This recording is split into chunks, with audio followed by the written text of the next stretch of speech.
Long overdue for an update. What's going on, guys? Pedro here. I'm staring right now at the XJ6 found in my 91 XJ40. It's been about 2 months since I got XJS up and running, and I will pick up on that car in a bit. I got the XJ here. I did a couple of things to it. Most recent repair was this fuel line here ruptured on me, and everything was drenched in gasoline. Everything. It was dripping gas for at least a day.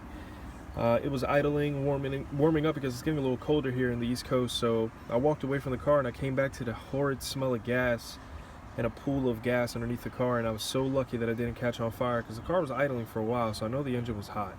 This is actually the second hose that I went through. The first one I bought from Welsh Enterprises was the correct fit, but it was pre-owned as well.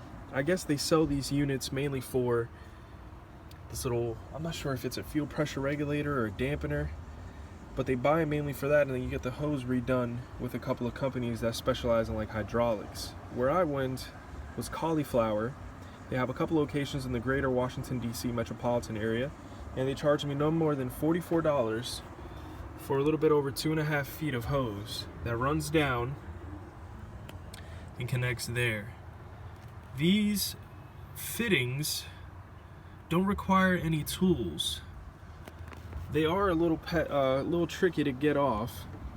I'll put a link in a picture with how these couplings, as long as they're and as well as their names, how these couplings come off.